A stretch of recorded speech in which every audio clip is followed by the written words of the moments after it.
झारखंड में तो देखो मैं गया नहीं हूँ, पर जो सुनते हैं कि बहुत अच्छा माहौल है। महाराष्ट्र की जनता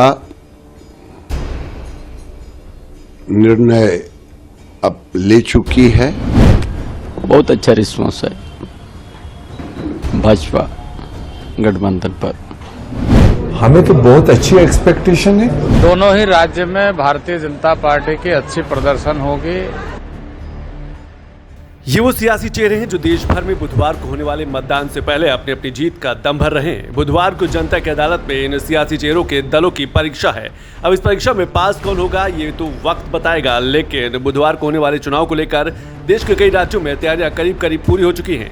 देश के 2 राज्यों में विधानसभा चुनाव होने हैं, तो वहीं देश के 5 राज्यों की 15 विधानसभा सीट और 1 लोकसभा सीट पर उपचुनाव भी होना है। आपको देश में होने वाले हर चुनाव के बारे में जानकारी देंगे, मगर उससे पहले महाराष्ट्र विधानसभा चुनाव के बारे में कुछ बातें जान लेते हैं।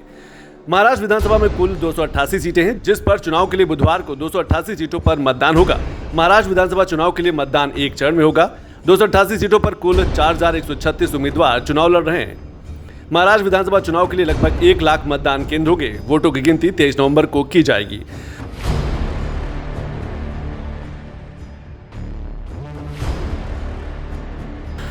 जहां महाराष्ट्र विधानसभा चुनाव की 288 सीटों का भविष्य कल बक्से में कैद हो रहा होगा, तो वहीं दूसरी ओर झारखंड विधानसभा चुनाव की बाकी बची 38 सीटों की कहानी भी कल पूरी हो जाएगी। एक बार झारखंड विधानसभा चुनाव पर भी नजर डालें तो झारखंड विधानसभा में कुल 81 सीटें। झारखंड विधानसभा चुनाव के लिए मतदान 2 चरणों में हो रहा है। पहले चरण में कुल 43 सीटों पर मतदान किया गया, जिसके बाद कल बुधवार को बाकी बची 38 सीटों पर मतदान होना है। दोनों चरणों के लिए मतदान 23 नवंबर को किया जाएगा।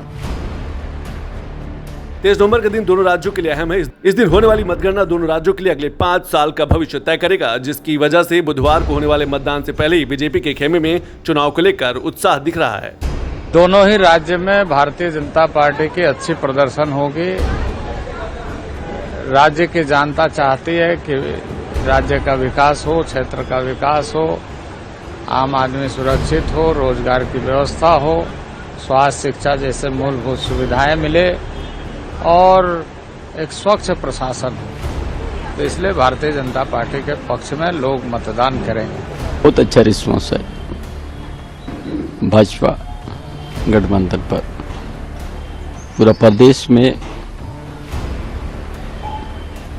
जनता चाह रही है परिवर्तन, और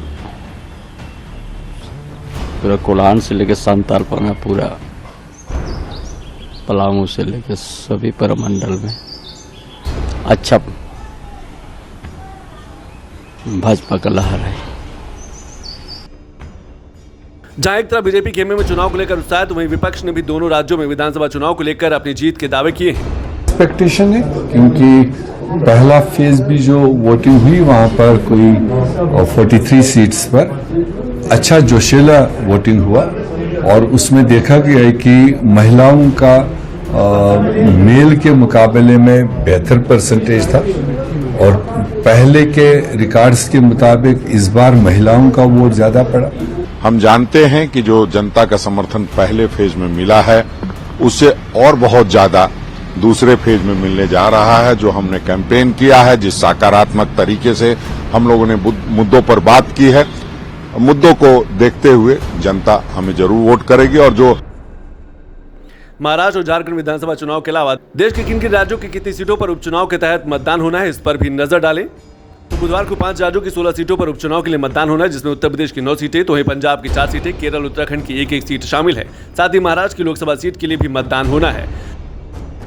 बुधवार को होने वाले उपचुनाव की 15 सीटों में से 13 सीटों विधायक 2024 लोकसभा चुनाव में सांसद बन गए। साथ ही साथ एक सीट पर विधायक के निधन और एक के जेल जाने से ये सीट खाली हुई थी, जिसकी वजह से अब इन सीटों पर उपचुनाव कराया जा रहा है। बाकी बुधवार को होने वाले उपचुनाव और दोनों राज्यों की विधानसभा चुनाव के नतीजे तो आने वाली 23 नवंबर की तारीख ही तय करेगी।